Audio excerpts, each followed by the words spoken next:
Bismillahirrahmanirrahim. Assalamualaikum warahmatullahi wabarakatuh.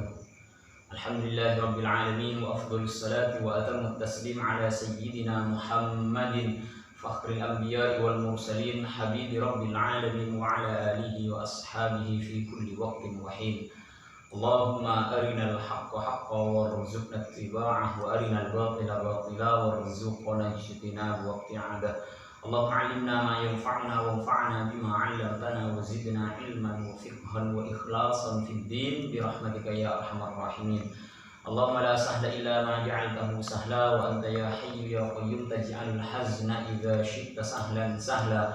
Rahmataka narju fala takilna ila anfusina tarfata 'ainin wa la aqalla min dhalik wa aslih lana sya'nana kullahu fatiras samawati wal ardh. Anta waliyuna fid dunya wal akhirati waffana muslimin wa alhiqna bis salihin waj'alna lisana sidqin fil akhirin waj'alna min warathati jannatin na'im wa la tukhzina yawma yub'atsun yawma la yanfa'u malun wa la banun illa man atallaha biqalbin salim wa ba'du.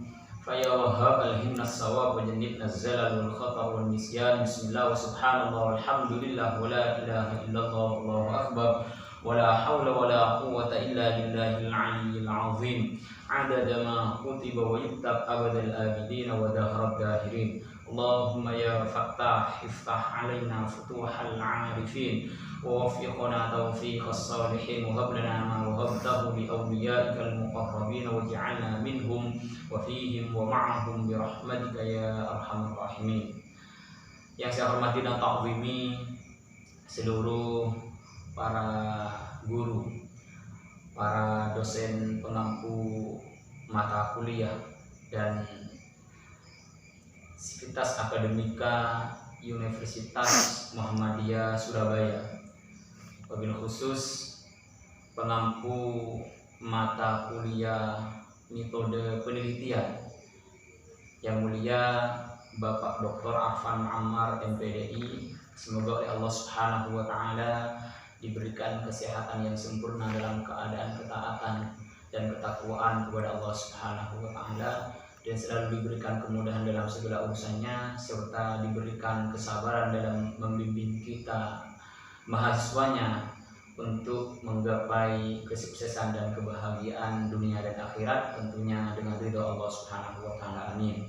Seluruh rekan-rekan mahasiswa pasca sarjana yang saya banggakan, pada kesempatan kali ini saya atas nama Ahmadi, nomor induk mahasiswa 2019-255-0021 beserta rekan saya saudara Nurul Hidayat dengan nomor induk mahasiswa 2019-255-0093 mempunyai tugas untuk mempresentasikan makalah yang telah kami susun bersama dalam mata kuliah metode penelitian, yang mana kami kebagian tugas dengan judul keabsahan hasil penelitian kualitatif dalam pendidikan Islam.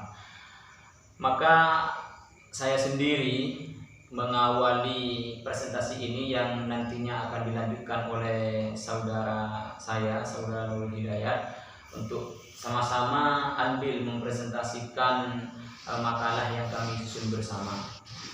Oke, tentang penelitian, tentunya dalam setiap kampus bagi semua mahasiswa yang hampir lulus, mulai dari tingkatan strata 1 sampai strata 3, mempunyai kewajiban penelitian untuk menghasilkan karya tulis, yaitu berbentuk skripsi, tesis, dan juga disertasi. Maka dalam kewajiban ini, penulisan ini tentunya perlu diadakan sebuah penelitian, baik itu kualitatif, kuantitatif, ataupun model-model penelitian yang lain.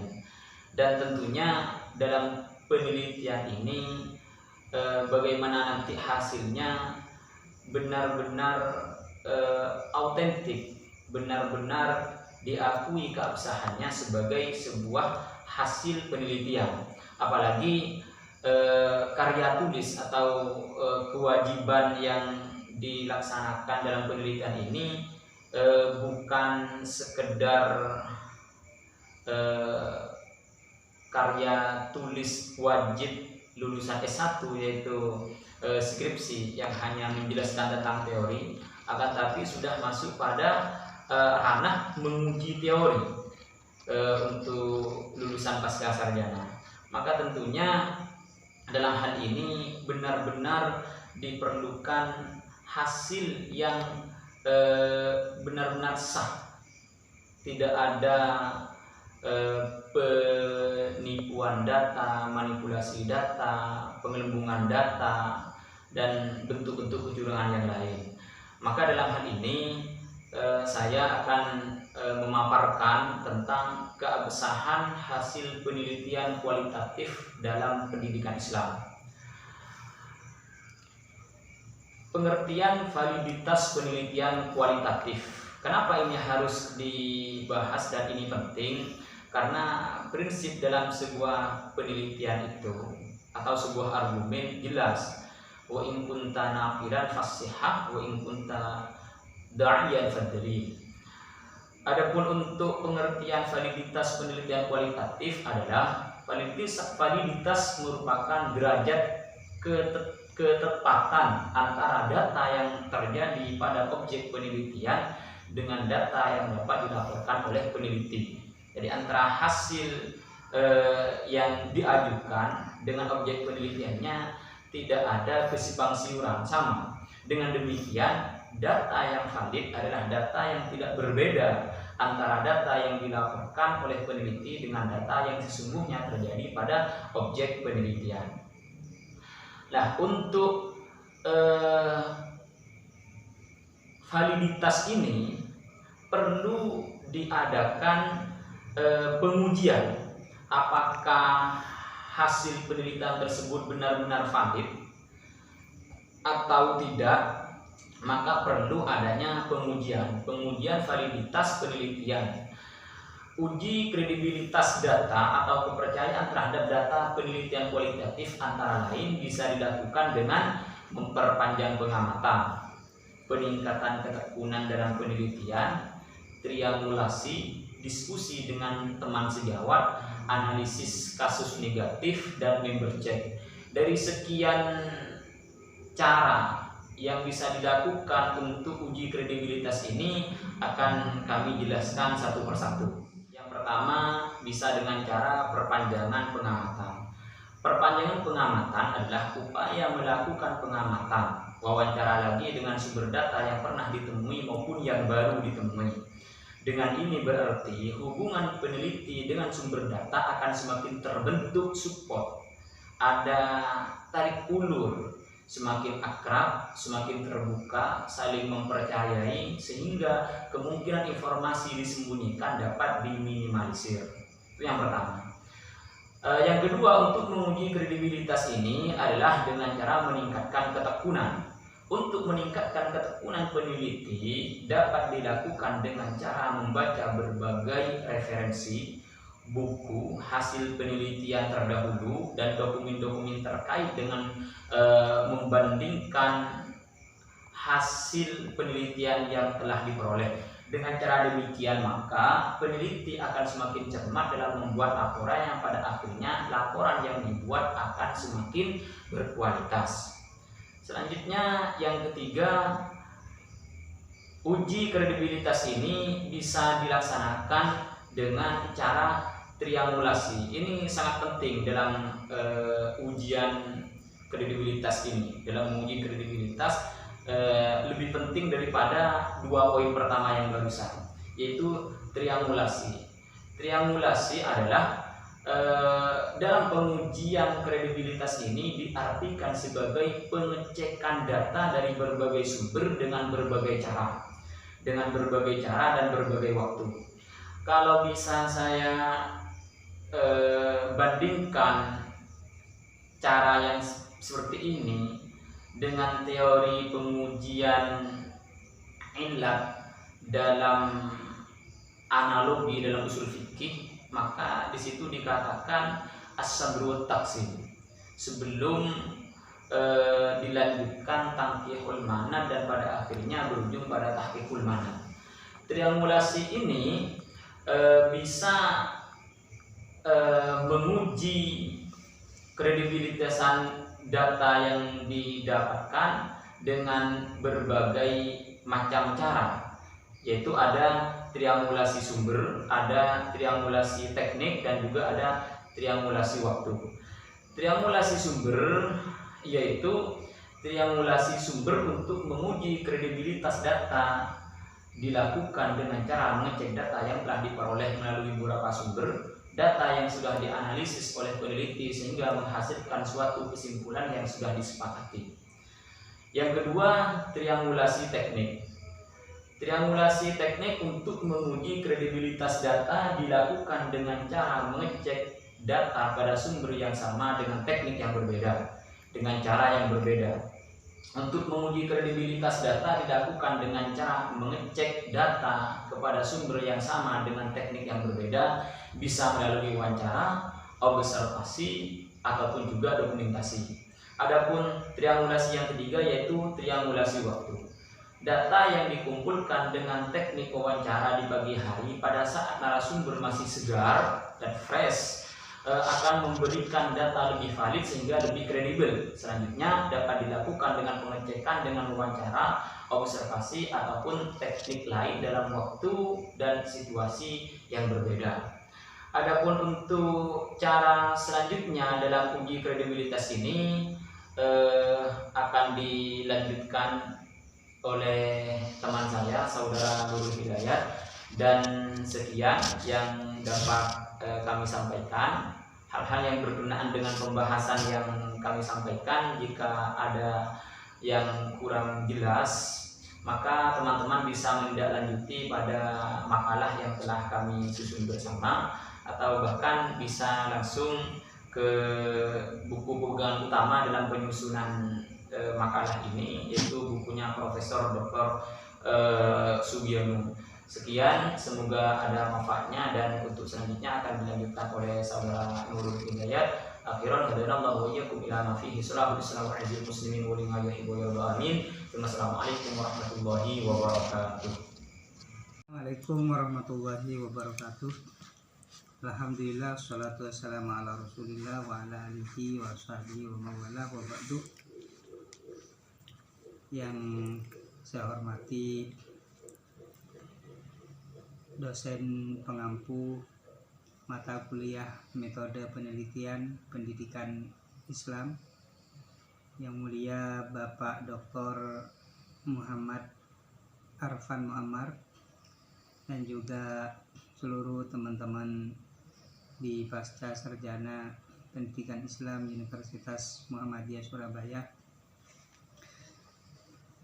Saya selaku presentator bersama saudara Ahmadi 21 akan melanjutkan presentasi kami yang sebelumnya sudah dijelaskan oleh teman saya, saudara Ahmadi, yaitu tentang pengecekan keabsahan data.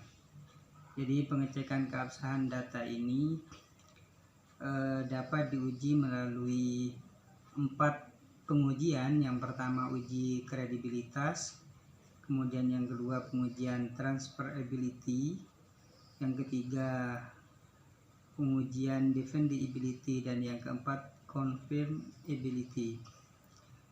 Nah, untuk yang uji credibility atau uji kredibilitas ini melalui 6 cara, yaitu perpanjangan pengamatan, meningkatkan ketekunan dalam penelitiannya, kemudian yang ketiga yaitu triangulasi, dan yang keempat analisis kasus negatif, yang kelima menggunakan bahan referensi, dan yang keenam melakukan member check. Untuk uji credibility dari poin pertama dan ketiga, sampai ketiga, yaitu mulai dari memperpanjang pengamatan penelitian, kemudian meningkatkan ketekunan penelitian dan melakukan triangulasi, itu sudah dijelaskan oleh saudara Ahmadi di penjelasan sebelumnya, dan saya akan melanjutkan bagian yang ketiga sampai dengan yang keempat sampai dengan yang keenam. Yang keempat dari uji credibility ini adalah analisis kasus negatif.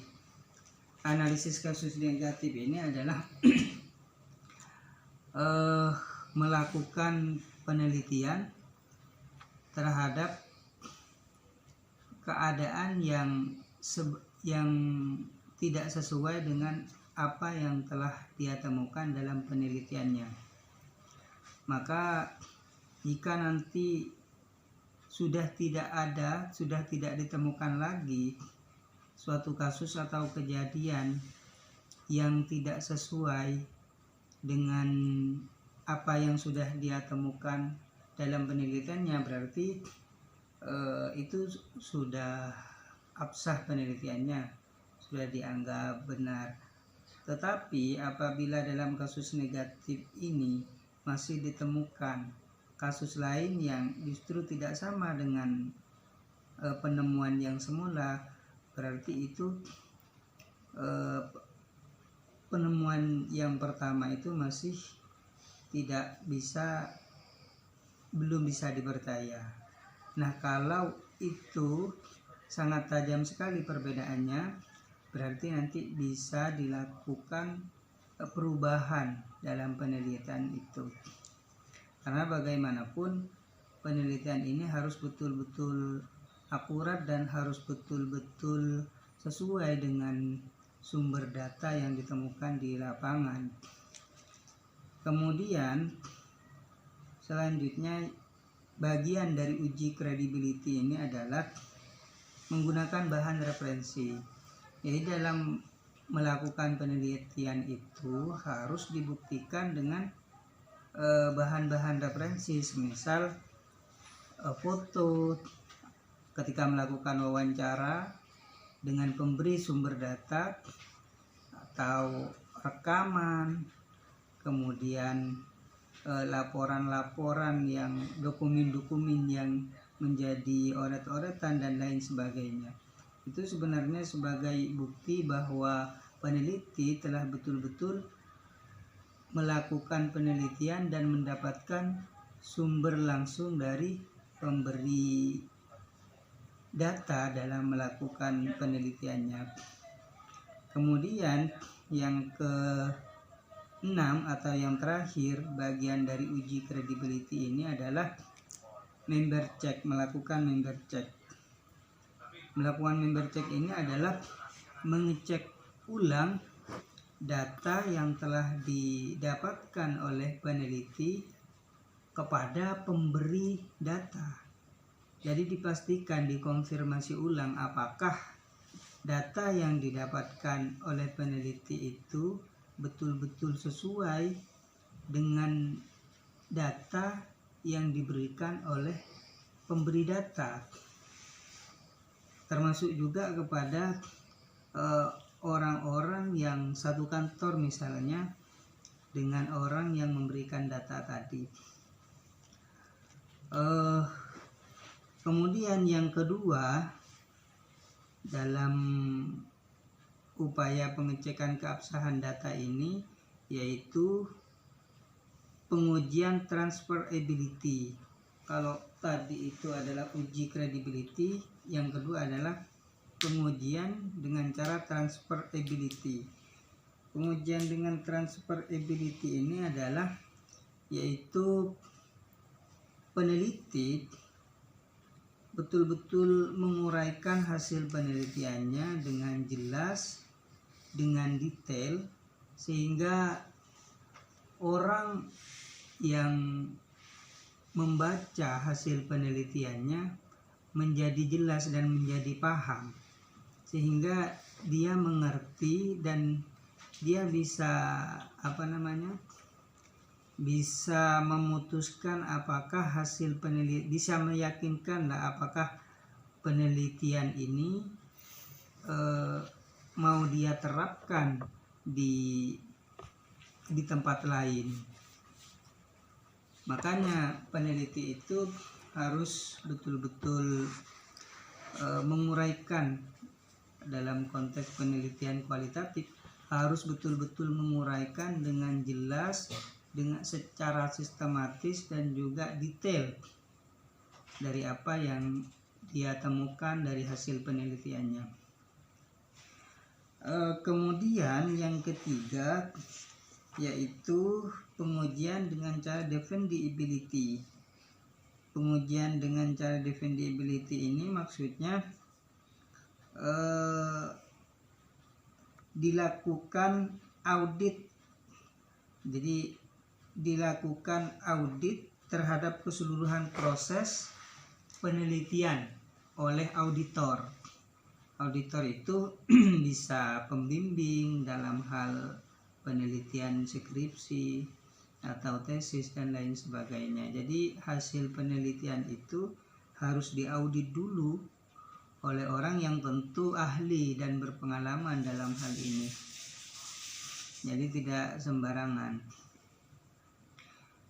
Apakah memang sesuai dengan kriteria atau pedoman dalam melakukan penelitian atau tidak, sehingga pembimbing atau auditor itu berhak menentukan, karena dia memang sudah ahli dan berpengalaman, oh ini memang sudah sesuai antara tahapan-tahapan yang dilakukan. Jadi data yang diperoleh memang sudah sangat sesuai karena tahapan-tahapan dalam penelitian sudah dilakukan, misalnya begitu. Nah, kemudian yang terakhir yaitu dengan cara pengujian confirmability. Ini kalau dalam penelitian kuantitatif disebut dengan uji objektivitas penelitian. Jadi harus ada kesepakatan antara beberapa pihak. Jadi hasil peneliti disepakati oleh auditornya, kemudian juga disepakati juga oleh pemberi data. Jadi ada kesepakatan semua pihak. Sebenarnya pengujian confirmability ini sama saja kalau dalam penelitian kuantitatif, sama saja dengan penelitian defendability, pengujian defendability. Sehingga kalau dalam penelitian kuantitatif ini dilakukan secara bersamaan. Barangkali itu saja yang bisa saya sampaikan. Kurang lebihnya mohon maaf, bisa dilanjutkan dalam forum diskusi selebihnya. Terima kasih. Wassalamualaikum warahmatullahi wabarakatuh.